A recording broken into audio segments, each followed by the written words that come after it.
How you doing, guys and gals? It's Doug Wilson from Yellow Hawk Customs Outdoors. My little lady and I, we decided to take a little backpacking trip a few days, after Thanksgiving.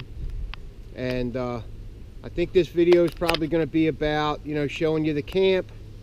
We're actually in Maryland at the Rocky Run shelter on the Appalachian Trail. We're not sleeping in the shelter. We're kind of doing a tarp thing, right?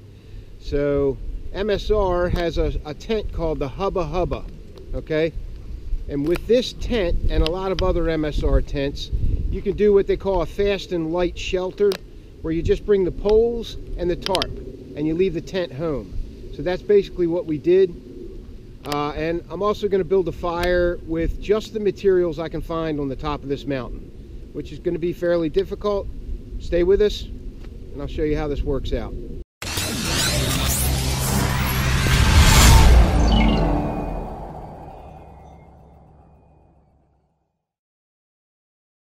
Alright, so I'm just going to take a walk around, just let you see the camp and what we do when we're backpacking or whatever. This is actually a semi-camping backpacking trip. We hiked in from the car, which is about a mile. So, I'll show you the camp. Here's the tarp for the MSR Hubba Hubba. And I tell you, if I had to estimate the poles and the tarp, maybe 2.5 pounds for a shelter, that's pretty good. Show you the inside. The little lady's in here taking a nap. So you can see the inside of it. It's pretty roomy, enough for 2 people and gear, because it has a vestibule on both sides that you can put your gear. So here's my gear here on the side, and then her gear's over there in the corner here. So that's what it looks like on the inside. They got picnic benches, like little city benches here. And here's the MSR reactor stove. We just finished breakfast.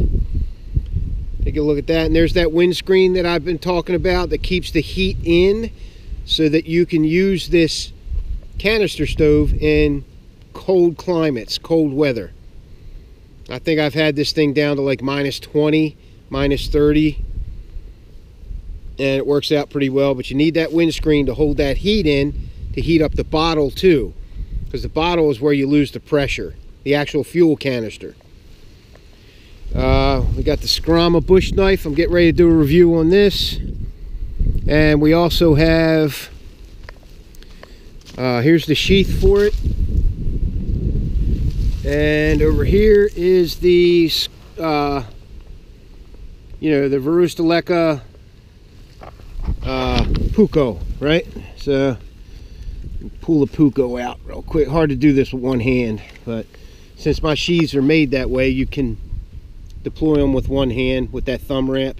So there's the other one. These are very woods-worthy blades, so I'm going to give you a look at that one later as well. There's the sheath that I made for it. Okay, if anybody's interested, this sheath is for sale. So if you're interested in it, let me know. It will fit all the 110s of that Varustaleka knives, the Puukkos. Here's the fire pit. Just gather materials for fire. See all that there? I'll take you down to some pine trees where I'm going to gather some sap. I've already harvested some from this knot right here. You can see that. It's impregnated with sap. I'm just slicing pieces off. Here's the tree. I'm pretty sure this is a red pine. So, but I tell you what, you guys tell me what kind of tree this is. I could be wrong. I haven't looked it up yet. The needles here, there's only 2 needles per cluster. So you tell me what kind of pine tree this is. 2 needles per cluster, not 5. White pines have 5. So you tell me what kind of tree this is. This is where I'm gathering my sap from, in little slivers of fat wood. There's a whole bunch of these trees on the top of this mountain. that I can gather enough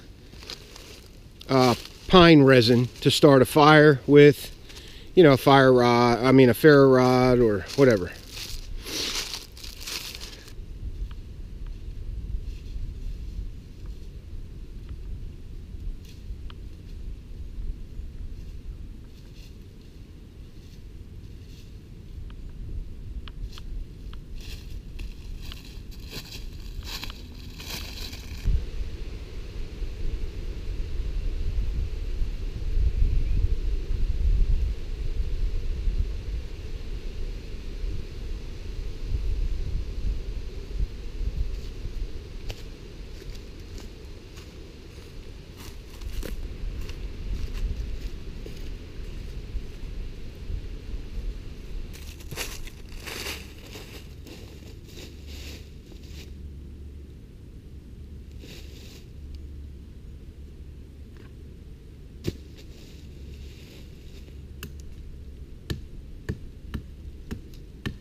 That thing chops like a madman.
Still sharp.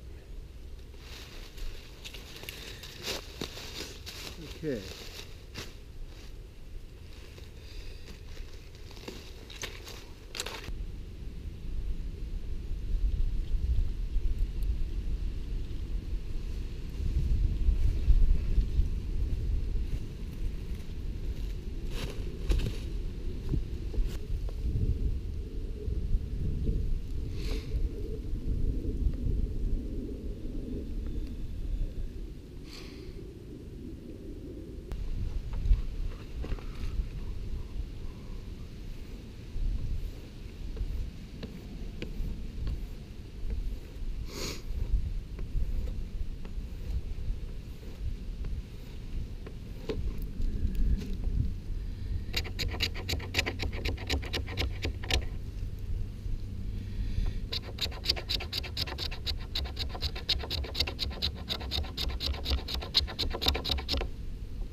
turn that.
So I was able to go around to all these pine trees and gather enough fat wood off of 5 or 6 of these trees to shave down like you saw, right? And then strike it with a ferro rod. Because around here, especially on the Appalachian Trail, this is high foot traffic area in this area. And all the wood, all the tinder and everything's already been picked. So you got to get inventive sometimes as to whether you really want to build a fire or not. And it took me about 45 minutes to go around all those trees and get enough fat wood to start this fire. All right, guys? Give you another look at it. Here's my trusty dusty Kellum. This is the one I wear around my neck. And I just kind of pop it back in there all nice and dirty. The resin that's on your blade will actually protect it from, you know, moisture. So I kind of just wipe off the big pieces and then put it back in.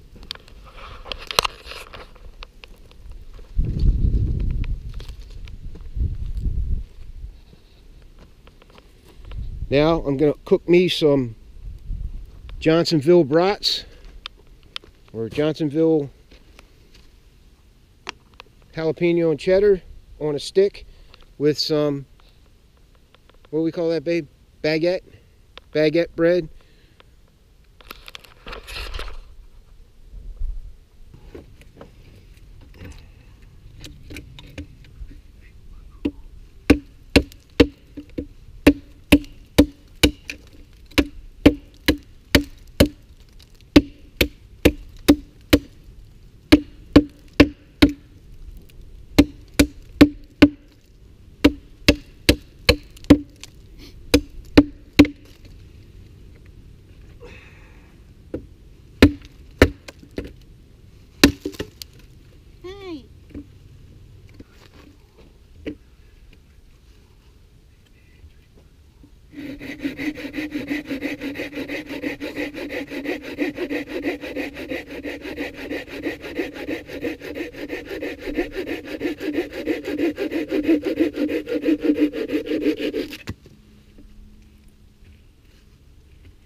All right, let's look. How cold do you think it is?